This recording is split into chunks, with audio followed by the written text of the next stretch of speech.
Do mesmo modo que Deus protegeu a nação israelita antes de saírem da escravidão do Egito, também pretende igualmente proteger a sua igreja durante esse conflito final.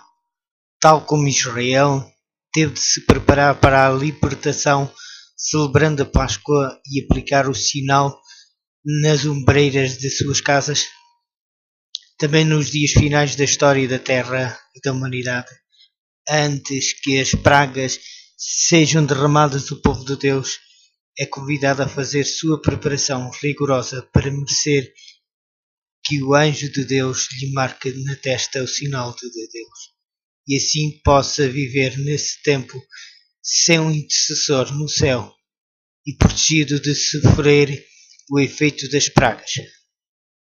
À medida que o povo de Deus vai sendo preparado, sobre ele é colocado um sinal em suas testas. Não é impossível receber este sinal, mas não é visível a olho nu. Só os anjos o podem ver e ler.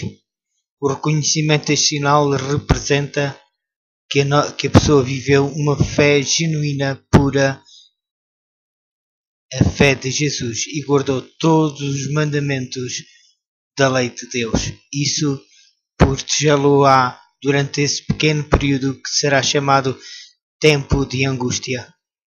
Para ambos os casos, duas coisas são evidentes. A preparação é essencial que seja feita e a aplicação do sinal é verdadeira.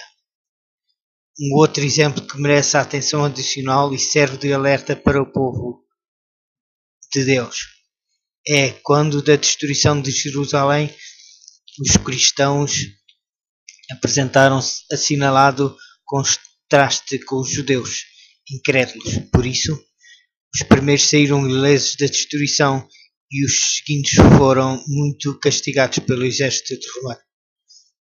Cristo deu-lhes um sinal e eles somente teriam de aproveitar a oportunidade que lhes era concedida. E de facto, nenhum cristão perdeu sua vida no cerco de Jerusalém. Jesus disse: quando, pois, virdes a abominação da desolação de que falou o profeta Daniel, está no lugar santo.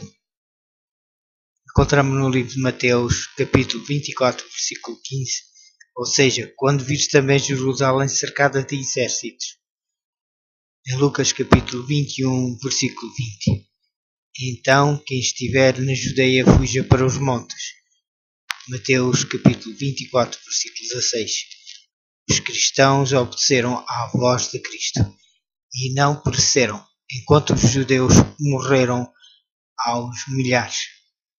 O tempo das operações maravilhosas de Satanás é o tempo que vem a seguir ao terminar o tempo da graça, o tempo de angústia e o tempo de angústia de Jacó.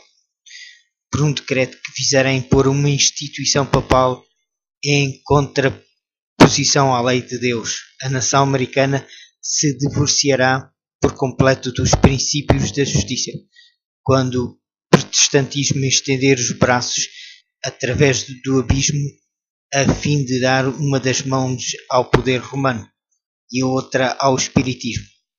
Quando, por influência dessa tríplice aliança, os Estados Unidos foram induzidos a repudiar todos os princípios da sua Constituição que fizeram deles um governo protestante e republicano e adotaram medidas para a propagação dos erros e falsidade do papado. Podemos saber que é chegado o tempo das operações maravilhosas de Satanás e que o fim está próximo.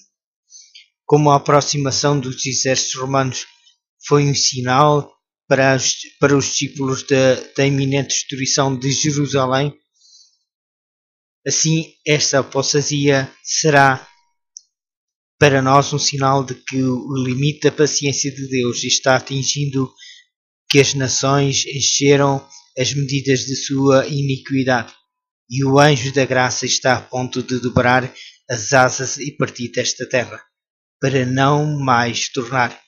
O povo de Deus entrará então num período de aflição e angústia que o profeta designa o tempo de angústia em Jacó. O clamor dos fiéis perseguido se levará até ao céu. Diz a